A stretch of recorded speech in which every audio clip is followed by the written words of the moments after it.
My name's Grace, and I used to think I had it all figured out. A great job as head of marketing, a loving husband Mark, and a comfortable life. I was paying off our mortgage with my own salary, feeling pretty damn proud of myself for being financially independent. Family was a big part of our lives, too. Mark had a younger brother, Tom, and their mom, Linda, was always around. Their dad had passed away years ago, so the boys made it a point to look after her. I found it touching, honestly. It made me love Mark even more, seeing how he cared for his family. Linda seemed to like me well enough at first. We'd chat over coffee during family gatherings, and she'd always ask about my work. Marketing, huh, she'd say, nodding approvingly. Sounds important. It felt good to have her approval. I wanted to fit in with Mark's family, to be part of their tight-knit group. Our first few years of marriage were filled with weekend barbecues, holiday dinners, and impromptu game nights with the extended family.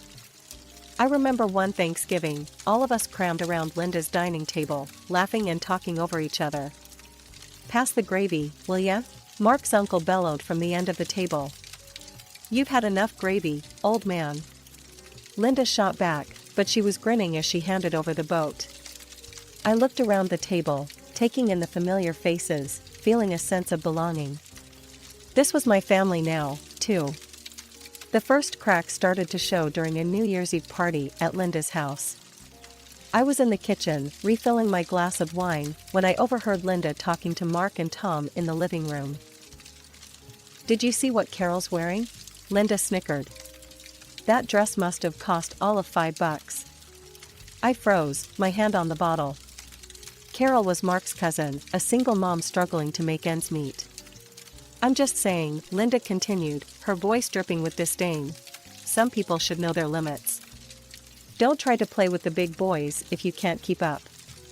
I felt my cheeks burn with second-hand embarrassment. This wasn't the warm, welcoming family I thought I knew. I peeked around the corner, watching as Linda leaned in conspiratorially to her sons, all three of them giggling like schoolchildren. As time went on, I couldn't ignore the growing unease I felt around Linda. What I'd initially brushed off as harmless teasing started to look a lot more like meanness. And it wasn't just Carol who was in her crosshairs. At every family gathering, Linda would huddle with Mark and Tom, their heads close together as they whispered and snickered. Their eyes would dart around the room, landing on various relatives and friends, before they'd burst into muffled laughter. One Easter Sunday, I couldn't take it anymore. Linda was holding court in the living room, Mark and Tom flanking her like loyal subjects. "Did you see Janet's new car?" Linda was saying, her voice low, but not low enough. "Probably got it from the buy here pay here lot. I bet she'll be paying it off until she's 80. Before I knew what I was doing, I was on my feet, marching over to Linda's little group. "Hey," I said, my voice sharper than I'd intended. "Don't you think that's a bit much? Janet can probably hear you." The room went silent. Linda's eyes narrowed as she looked up at me. Well, she said, her voice dripping with sarcasm. "Looks like we've offended your delicate sensibilities, Grace." Mark and Tom exchanged uncomfortable glances. "I just think it's rude," I pressed on, my heart pounding. "Why do you always have to put people down?" Linda's fake smile disappeared. "If you don't like it, you don't have to listen. Why don't you go sit somewhere else?" I felt like I'd been slapped. I looked at Mark, expecting him to back me up, but he just stared at the floor. "Fine," I said, my voice tight. "I will." From that day on, family gatherings became a special kind of hell. I'd sit alone, nursing a drink, while Mark stuck to his mother's side like glue. He'd throw me apologetic glances now and then, but he never came to sit with me. "Why don't you ever stand up to her?" I asked him one night after a particularly awful dinner. Mark sighed, running a hand through his hair. "She's my mother, Grace. What do you want me to do? I want you to tell her she's being cruel. I want you to have my back." But he never did. And slowly, I started finding reasons not to go to these family events. Work emergencies, migraines, anything to avoid the cold stares and whispered insults. Then, just when I thought things couldn't get more complicated, life threw me another curveball. I was pregnant. I stared at the little plastic stick in my bathroom, my heart racing. 2 pink lines. Clear as day. "Mark," I called out, my voice shaky. "Can you come here?" He appeared in the doorway, his face concerned. "What's wrong?" Wordlessly, I held out the test. His eyes widened as he took it from me. He pulled me into a hug, and for a moment, I felt like maybe everything would be okay. Maybe this baby would bring us closer together, heal the rifts that had been growing between us. But life had other plans. The pregnancy was rough from the start. Constant nausea, dizziness, and a perpetual threat of miscarriage kept me on edge. My doctor put me on bed rest, which meant working remotely. As the weeks went by, my condition worsened. My eyesight started to deteriorate rapidly, a rare complication that my doctor said could be temporary, but might also be permanent. Squinting at my laptop became impossible. With a heavy heart, I had to quit my job. I needed Mark more than ever, but he seemed to be drifting away. He'd come home late from work, citing extra projects or drinks with colleagues. More often than not, I'd fall asleep alone, the echo of the front door closing jolting me awake in the middle of the night. The day of my C-section arrived faster than I expected. My eyesight had worsened to the point where the doctors insisted on the procedure. Natural birth was just too risky. As I lay on the cold operating table, my heart raced with a mix of excitement and fear. "Where's Mark?" I asked the nurse, my voice trembling. She gave me a sympathetic smile. "Your husband's in the waiting room, dear. He said he'd rather stay there." The surgery went smoothly, and soon I heard the most beautiful sound, my son's first cry. As they placed him on my chest, I felt a rush of love so intense it took my breath away. Later, in the recovery room, Mark finally showed up. His face was a mask of discomfort and annoyance. "Look, Grace, I gotta say something. This whole thing? It's not right." I blinked, confused. "What do you mean?" He ran a hand through his hair, frustration evident in every movement. "Normal women give birth on their own, without all this surgery crap. And men? We're not supposed to be here for this. We should be meeting our wives and kids at home, like in the old days." His words hit me like a punch to the gut. "Mark, I couldn't risk." "Save it," he cut me off. "I'm heading home. This place gives me the creeps." The next few weeks were a blur of sleepless nights and endless feedings. Mark was rarely home, and when he was, he contributed nothing to our son's care. Instead, he'd complain constantly. "Can't you shut him up?" he'd growl as our baby cried in the middle of the night. "I'm trying," I'd say, exhaustion weighing heavily on me. "He's teething, Mark. It hurts him." But Mark had no patience for it. "All you do is focus on the kid." "What about me, huh? What about our sex life?" I'd stare at him in disbelief. Here I was, running on 2 hours of sleep, still recovering from major surgery, and he was worried about sex. As the weeks turned into months, Mark's dissatisfaction grew. One evening, as I was trying to soothe our fussy 6-month-old, he dropped a bombshell. "You need to go back to work," he said flatly. I turned to him, shock written all over my face. "What? But the baby?" "We'll hire a nanny," he interrupted. "We can't keep living like this, Grace. We need the money." I wanted to argue, to tell him that our son needed me, that I wasn't ready. But the determined look in his eyes told me it was pointless. So, with a heavy heart, I started job hunting. Finding work with my compromised vision wasn't easy.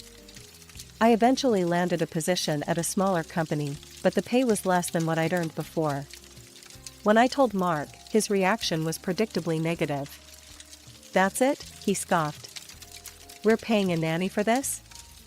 I felt tears pricking at my eyes. "I'm doing my best, Mark. It's not easy with my eyesight." "Excuses," he muttered, walking away.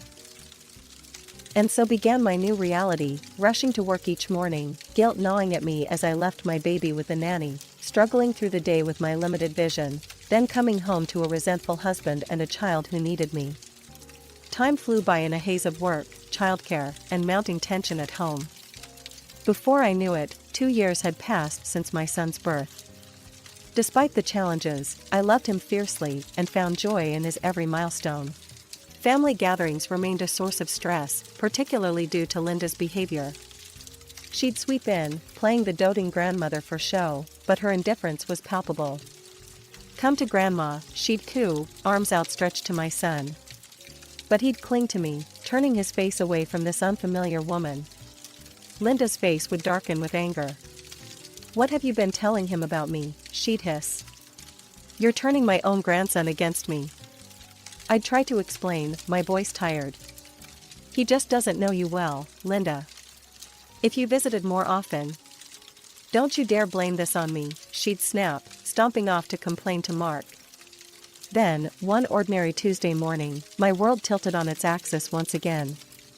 I stared at the pregnancy test in my hand, my heart racing. Positive. I was pregnant. Again. Fear gripped me. My first pregnancy had been so difficult, my health so compromised. Could my body handle another? But as I calculated the weeks, I realized I was already well into the first trimester. The decision, it seemed, had been made for me. With shaking hands, I called Mark at work. What is it? He answered, his tone impatient. Mark, I'm pregnant. There was a long pause. Then, look, Grace, I'm busy. We'll talk later. Just, don't quit your job, all right? We can't afford that. The line went dead. I sat there, phone in hand, feeling more alone than ever. Thankfully, this pregnancy proved easier than my first. My morning sickness was manageable, and my vision remained stable. I continued working, determined to provide for my growing family. But as my belly swelled, the distance between Mark and me seemed to grow exponentially. He spent more and more time at his mother's house, often not coming home until late at night. One evening, as I struggled to put our son to bed while balancing my swollen belly, Mark walked in. Hey, I said, hopeful for some help. Can you read him a story? I'm exhausted. Mark glanced at us, then at his watch. Can't. I promised Mom I'd help her move some furniture. Don't wait up. As the door closed behind him, I felt a tear slide down my cheek. I looked at my son, his big eyes staring up at me trustingly, and at my rounded belly, home to a child I already loved fiercely. As my 7th month of pregnancy rolled around, I found myself preparing for Thanksgiving. Guests started arriving in the afternoon. My parents came early, my mom immediately rolling up her sleeves to help in the kitchen. Friends and relatives trickled in, filling our home with chatter and laughter.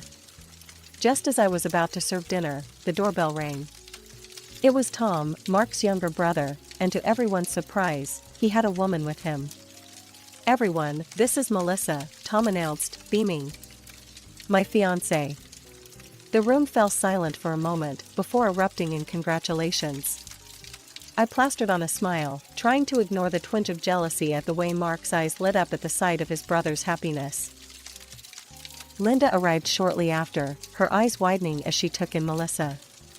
Well, she said, her voice dripping with approval. Aren't you a sight for sore eyes? Throughout dinner, Linda fawned over Melissa, peppering her with questions and hanging on her every word. I tried to focus on being a good hostess, but I couldn't help overhearing their conversation. So, Melissa, Linda said loudly, ensuring everyone could hear. Tom tells me you're a manager at National Bank. How prestigious. Melissa nodded, looking slightly uncomfortable. Yes, I've been there for about 5 years now. Linda beamed. You must be doing very well for yourself. Unlike some people who can only pop out babies and breed poverty, she added, throwing a pointed look in my direction. I felt my cheeks burn with humiliation. My mother tensed beside me, ready to speak up, but I placed a hand on her arm, silently pleading with her not to make a scene. You know, Linda continued, her voice sickeningly sweet, Melissa here makes $15,000 a month. Now that's the kind of daughter-in-law I've always dreamed of. Smart, beautiful, successful. Tears pricked at my eyes as I remembered the years I'd spent supporting our family, paying the mortgage, building a career I was proud of. All of that seemed forgotten now. I think we should continue this lovely evening somewhere more suitable, Linda announced, standing up. Melissa, dear, why don't we all go to that new restaurant downtown? My treat, of course. Before I could process what was happening, Linda, Mark, Tom, and Melissa were heading for the door. Mark didn't even glance back at me as they left. The remaining guests shifted uncomfortably in their seats, the festive mood thoroughly ruined. One by one, they made their excuses and left, leaving only my parents behind.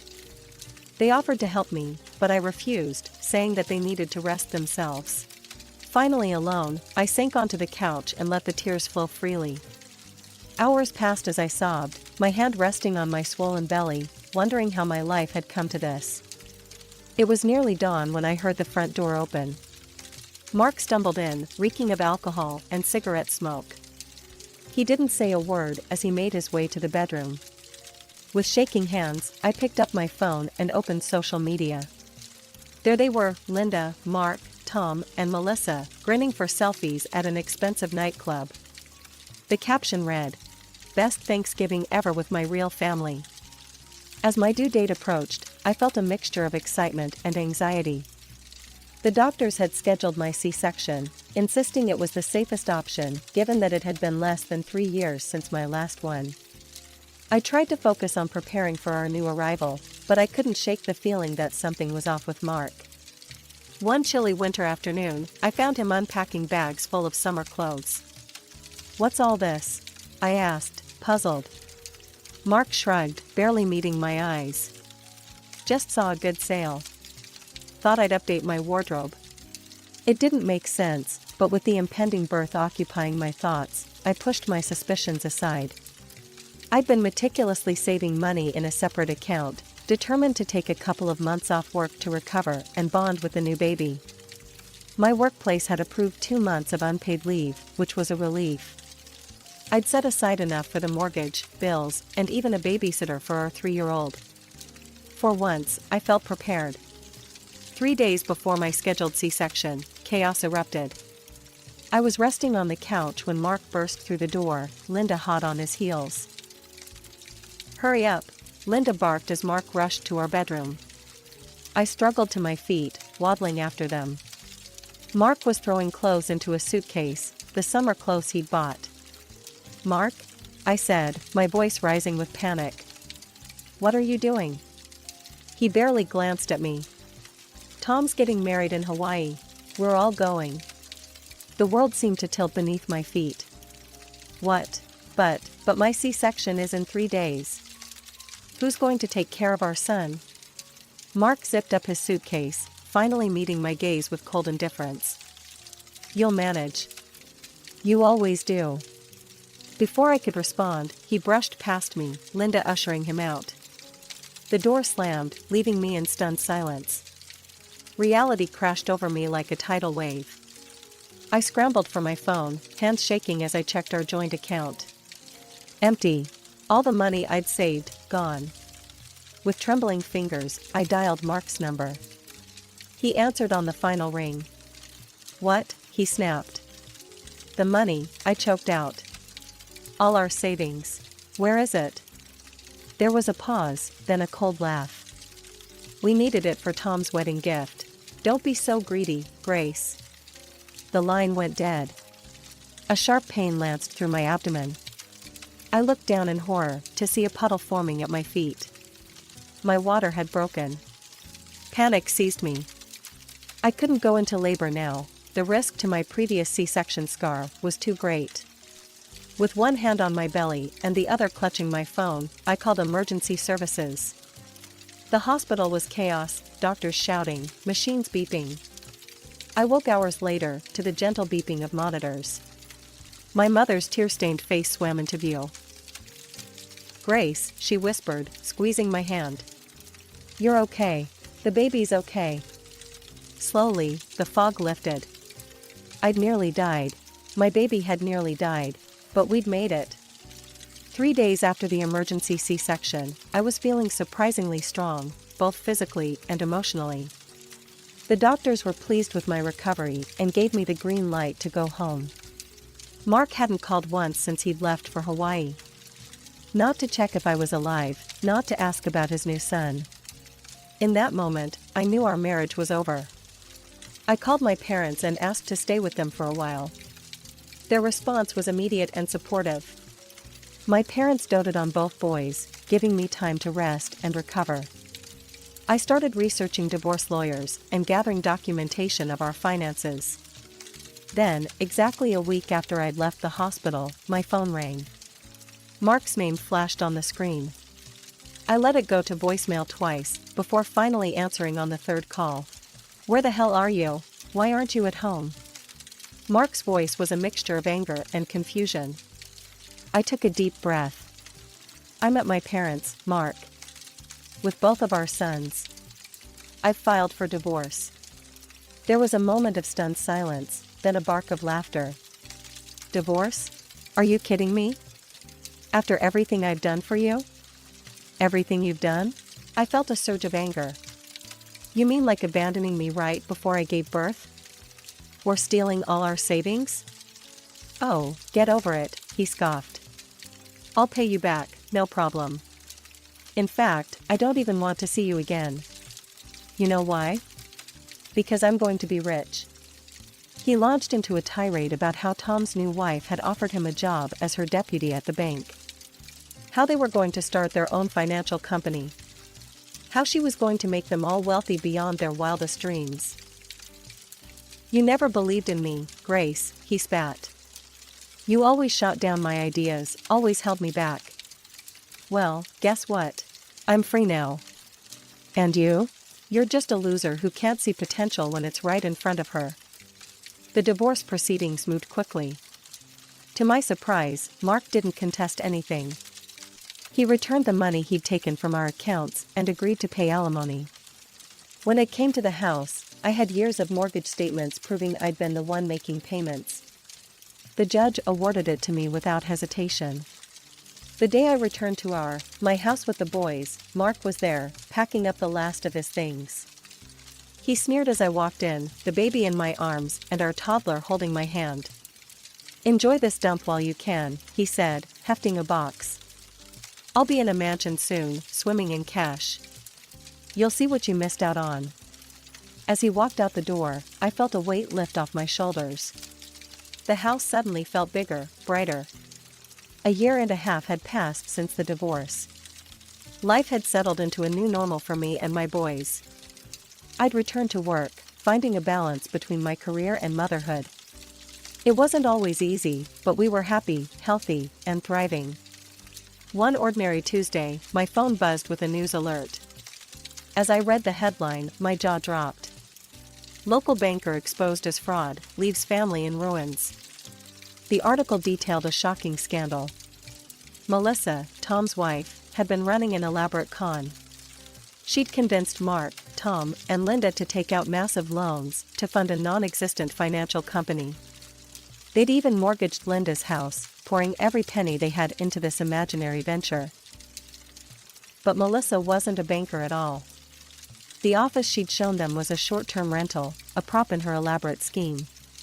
She'd disappeared with millions, leaving behind a trail of forged documents and broken dreams. To make matters worse, I discovered they'd taken out an additional loan to fund Tom and Melissa's lavish Hawaiian wedding, the very event Mark had abandoned us for. As I read on, a mix of emotions washed over me. Shock, confusion, and, I'll admit, a twinge of satisfaction. The consequences were severe. Unable to repay their debts, they lost everything. Linda's house, their cars, even their personal belongings, all seized by creditors. They were left with nothing but mountains of debt. I heard through the grapevine that Linda had been forced to take a job as a cashier just to afford a tiny apartment and groceries. Mark and Tom were in similar straits, their dreams of wealth and success shattered. I was beyond grateful that I divorced Mark when I did. My children and I were safe, unaffected by the financial disaster that had befallen my ex-husband's family. Just when I thought I'd put it all behind me, my phone rang. Linda's number flashed on the screen. Against my better judgment, I answered. Grace? Linda's voice was small, a far cry from her usual imperious tone. We need your help. She launched into a plea, asking if they could stay with us. The children need their father and grandmother, she insisted. You can't leave family in trouble. I took a deep breath, memories flooding back, of Thanksgiving humiliation, of being abandoned before my C-section, of the countless times they'd belittled and dismissed me. Family? I said, my voice steady. You weren't concerned about family when you left me alone, pregnant, and in danger. You weren't concerned about family when you stole my savings. You weren't concerned about family when you called me a loser. Linda started to protest, but I cut her off. I'm sorry you're in this situation, Linda. But I'm not responsible for the choices you, Mark, and Tom made. My priority is my children, and I won't expose them to the chaos you've created. Please don't contact me again. I hung up, then immediately blocked her number. As I set down the phone, I felt a weight lift off my shoulders. It was done. Truly done.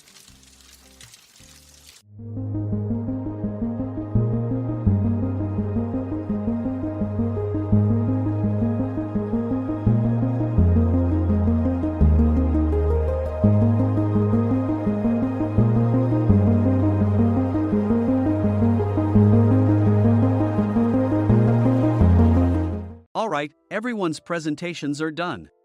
Nick, the manager, said as he tried to move the discussion forward. Excuse me, I haven't. I recently found out something. Nick interrupted me and began to speak. There's apparently someone in this department who didn't graduate high school and is just a part-timer. Meetings should be for employees only.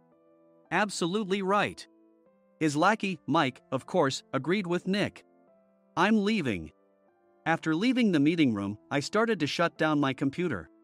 I noticed that an email had arrived, not in my personal inbox, but in the company's shared email.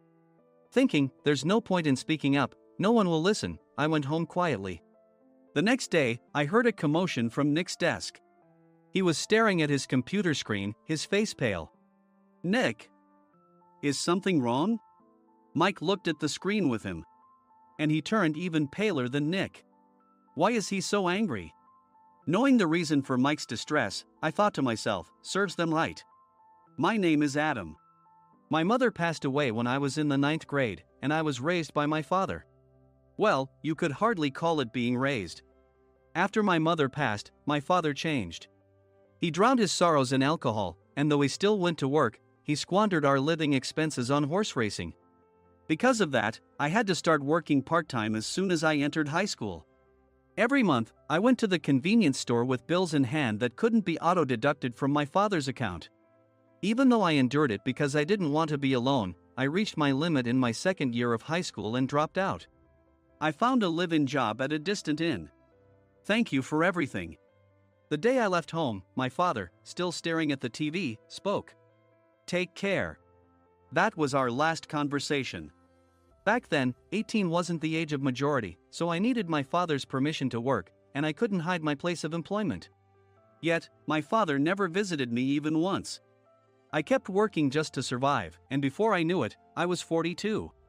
Years of hard work paid off, and I was transferred to the headquarters. I was thrilled to be recognized by the company, as I thought I'd be working in the field until retirement due to my lack of formal education. Listen up. Our work can change the future of our employees. Don't drag us down. On my first day after the transfer, Nick, dressed in an expensive suit, spoke sternly. There was a reason for this.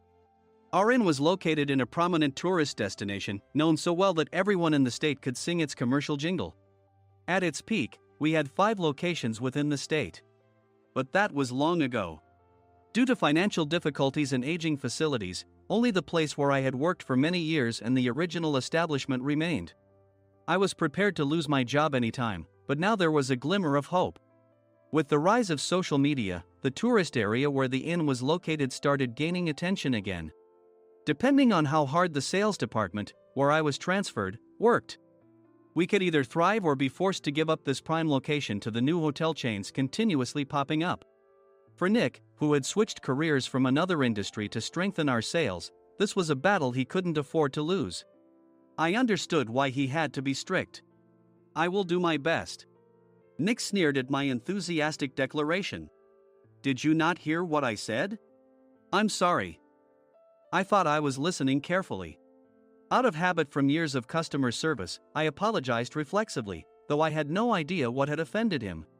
Someone was watching me with a smirk. In this department, there are those who are expected to excel and those who have been shoved here because they have nowhere else to go.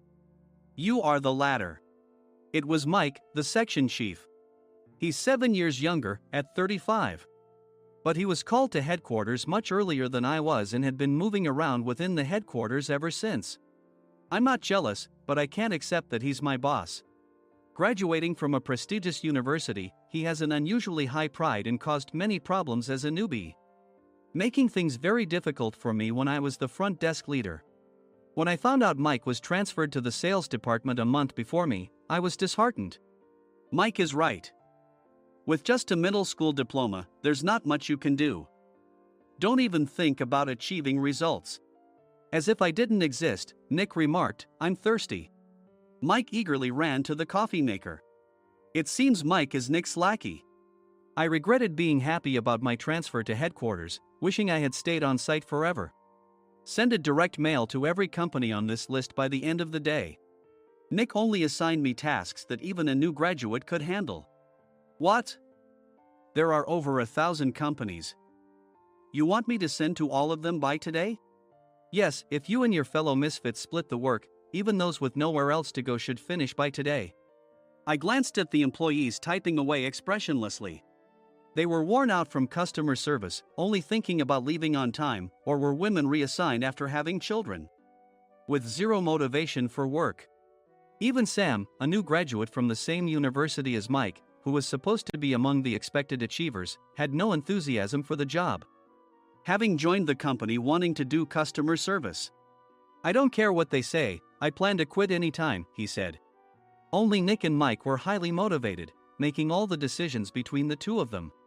I originally only wanted to work at the inn to survive and had no particular attachment to this job. I swallowed my words, thinking I had no right to reprimand them. About a month after the transfer, Nick told us with a frustrated look. "To commemorate the 50th anniversary, we've decided to create a plan exclusive for one group per day. Originally, Mike and I were supposed to come up with it, but our president, Mr. Thompson, insists on hearing everyone's opinions. So, you all get a chance." As Nick explained, Mike began handing out prints. Make sure not to embarrass Nick. If your ideas are half-baked, you'll have to redo them. It seemed that they had printed his handwritten notes by Mr. Thompson, which included several questions and a section for free responses.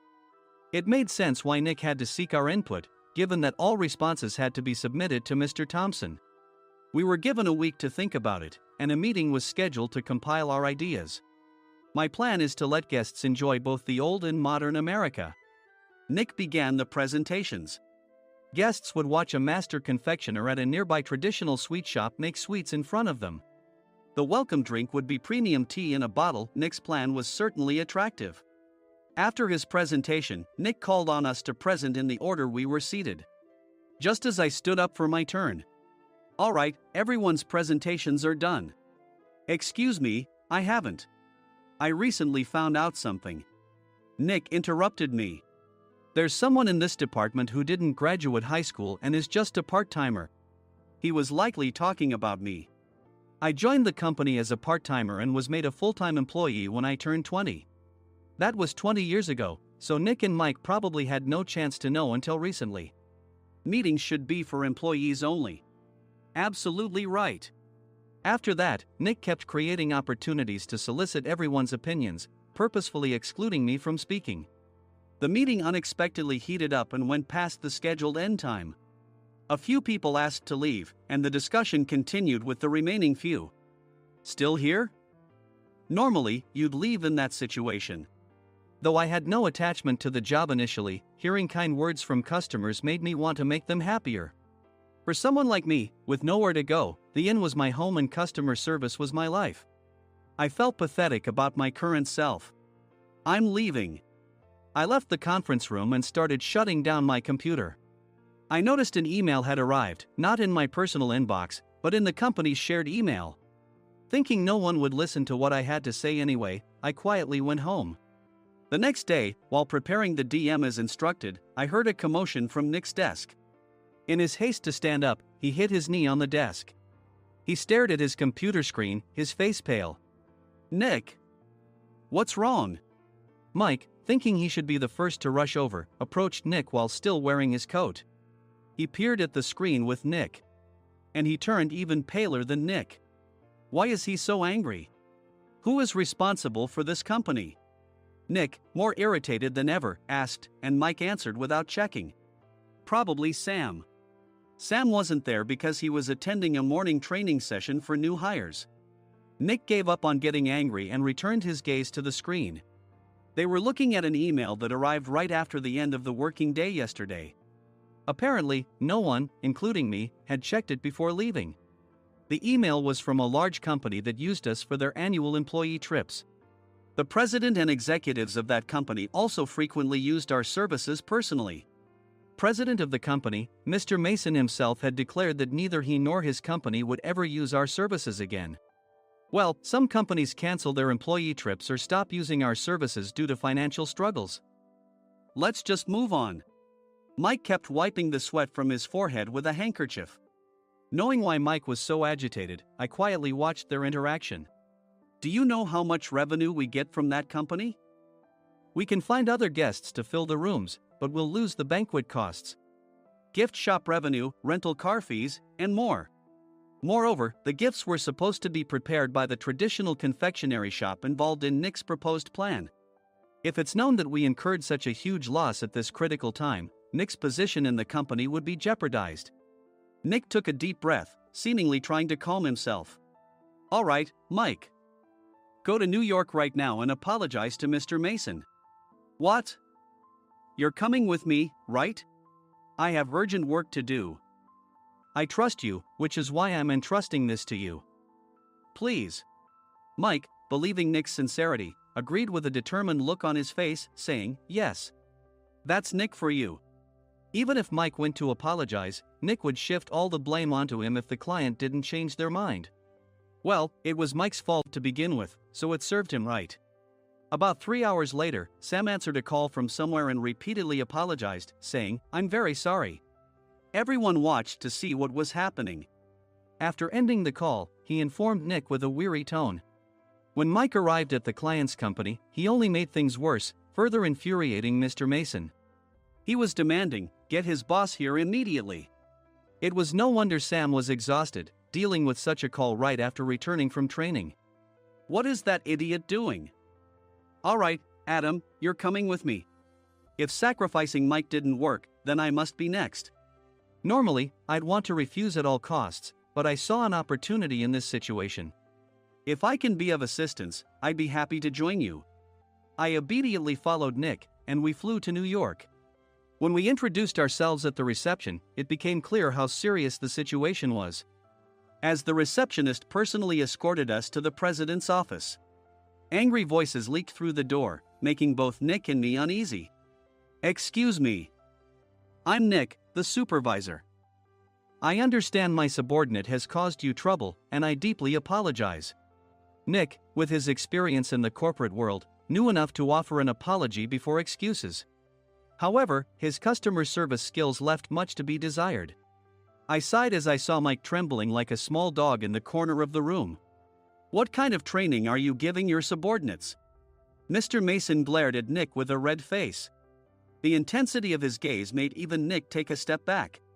Regrettably, I joined this company only 2 years ago and was unaware of Mike's issues. I should have identified his shortcomings sooner. Indeed. I should have realized sooner. No sensible person would come to apologize and then give a lengthy presentation on the drawbacks of not using their inn. Nick froze, his mouth slightly open. Suspecting the worst, I picked up the documents that had fallen to the floor. It seemed Mike hastily prepared these documents on the plane, listing the disadvantages. Disadvantage 1: if you change the venue for the company trip, employees might suspect it's for cost-cutting reasons, leading to a negative impression. Reading it aloud half-jokingly, Nick snatched the papers from my hand and checked the contents with a furious expression. Among the stack of documents was a receipt from a nearby convenience store's copy machine. I felt a pang of dread, hoping he hadn't shown the receipt as well. What do you think he said when I asked what kind of nerve he had to do this? I'm very sorry. Faced with the dire situation, Nick must have thought there was nothing left to do but apologize. In a voice smaller than I'd ever heard from him, he uttered words of apology. He said, "I'm a Harvard graduate. I don't believe I said anything wrong." Mike! What have you done? Forgetting his plan to pin the blame on Mike, Nick yelled loudly, even in front of Mr. Mason. "I didn't do anything wrong." "You're still saying that? Look at him." Mike pointed at me with a shaking hand. "I was assigned to headquarters in my 20s and now I'm a section chief. This guy only made it to headquarters at 42. Everything I've done proves I was right. So why are we losing the contract?" Having said his piece, Mike collapsed to the floor. "Of course. You were sent there because you had nowhere else to go." Mike never expected to hear such words from someone he looked down upon. He lunged at me, and Nick hurriedly stepped in to stop him. "Mr. Thompson told me Mike is a quick thinker, and to take good care of him." There's no way he was pushed aside. "Don't make things worse here." "He didn't say quick thinker, he said only quick-witted, didn't he?" I don't remember that part." I recalled the many troubles Mike caused when he was a newbie. When Mike was on the front line, his pride was so high that he never apologized to customers. Customer service, especially in our job, doesn't work alone. It brings both good and bad situations. If the front staff or housekeepers made mistakes, or the cleaning company didn't properly clean a room, one had to apologize to the customers regardless of personal fault. Mike, in such situations, would never apologize, insisting he wasn't at fault. This often angered customers, and as the front desk leader, I frequently had to apologize on his behalf. He caused complaints and disrupted operations, which is why he was quickly moved to headquarters. In departments where he didn't interact directly with customers, his quick thinking was beneficial and things went well. But it seemed his flaws were starting to show. Corporate reservations are supposed to be entered into the system by the sales representative. But a quick check yesterday revealed that more than 10 items were missing from the client's reservation. The handover document clearly stated what needed to be prepared. Why didn't you enter it into the system? Why do we have to give them special treatment? Filling rooms near the banquet hall, setting up all the food in advance. Specifying the brand of wine, they're too demanding. No wonder he always angered customers, I thought, feeling a headache coming on. Grouping them in rooms near the banquet hall is for our benefit too. It makes it easier for the staff to set up beds and serve breakfast since everyone's schedule is synchronized. As for the other requests, Mr. Mason suggested them to lighten our load. I didn't know that. Nick finally seemed to realize that Mike was the one who had angered the client. What did you say to them? I just told them we wouldn't give them special treatment anymore. We shouldn't waste effort on things that don't bring in money. I was utterly exasperated at his lack of understanding of customer service. Of course, we shouldn't comply with unreasonable demands. But carrying over successful practices from past stays makes customers feel remembered and enhances their experience. Good memories encourage repeat visits. That's part of our job. I looked down at Mike, who was sitting on the floor. In our job, nothing is a waste. Mr. Thompson likely moved you to the sales department, hoping you'd finally understand this. How do you think he feels now that you've failed to meet his expectations? Mike, tears in his eyes, fled the president's office. I was amazed he still hadn't apologized. You have it tough, Adam. It's okay, we're all employees of the same company. I deeply apologize for this disrespectful incident. Especially after all the care you've shown us. If it weren't for you, Adam, I really would have stopped staying here. When I heard you were moving to the sales department, I was willing to reconsider if you handled it. Seeing us talk so amicably, Nick's face contorted. Do you two know each other? Adam's service is excellent. I always requested him specifically. Normally, we don't accept specific staff requests, but we made an exception for Mr. Mason, adjusting my shifts accordingly. He had personally stayed at our hotel just before my transfer, and during casual conversation, I mentioned, I'm moving to the sales department soon. If I hadn't told him then, things could have been much worse. Please continue to take care of us. I look forward to it. On the return flight, Nick awkwardly offered me a can of beer. It's still working hours. Of course, I had no intention of forgiving him for a single beer. Nick might try to pin everything on Mike and avoid any consequences. While pondering this, a startling fact came to light. Nick, the tea bottles for the plan have arrived. I handed Nick a bottle labeled with our inn's name. They look good. What are you talking about? These are plastic bottles. I had assumed we would use the trendy, high-end bottling tea. But what arrived were ordinary plastic bottles of tea with customized labels. The only unique aspect was the label, which had the inn's name, making it look customized. Upon further investigation, I discovered that a substantial amount of money was set to be paid to the tea company. It was priced like bottling tea. Does this plastic bottle really cost $100 each? The tea inside is specially blended for us. The extra cost is for that. Wouldn't it be better to use another tea company? Or is there a specific reason we must use this one? As Nick continued to make excuses, I showed him a printed email. I informed the tea company's president, Mr. Mitchell, that we discovered irregular payments and he confessed. He said you two were high school classmates and planned to split the extra money. That idiot. Why did he confess? That's not important. You should worry about yourself. This could turn into a police matter. Opening the bottle cap, I suggested. How about calming down with this tea? It supposedly has a relaxing effect. Nick drank the tea frantically. In the following days, decisions were made about their fates. Mike was reassigned to the General Affairs Department, with no chance of transfer or promotion, as per Mr. Thompson's orders. As for Nick, since the payment to the tea company hadn't yet been made, he narrowly avoided legal trouble. Instead, he was encouraged to leave the company, and to avoid further complications, Nick submitted his resignation. Rumor has it that connections between HR departments have made it difficult for him to find new employment. Even though it was good to have those two gone, something unexpected happened in the sales department. Everyone became motivated and united in refining the 50th anniversary plan. In the end, my plan was adopted. We collaborated with the Tourist Information Center to provide personalized guides. The plan, tailored to the number of guests, was truly special for the 50th anniversary. Hey, is Adam's family coming to stay? I immediately booked that special plan for my family. Sam noticed it on the reservation list and quickly picked up on it. Yes, I'm inviting my father. That's great. I might invite my parents too. I lacked the courage to face my father just as Adam. But here, with the confidence Mr. Mason praised, I felt ready. The 50th anniversary plan was a perfect opportunity to reconnect with my father. I hoped to bring back the days when we could laugh together as we once did.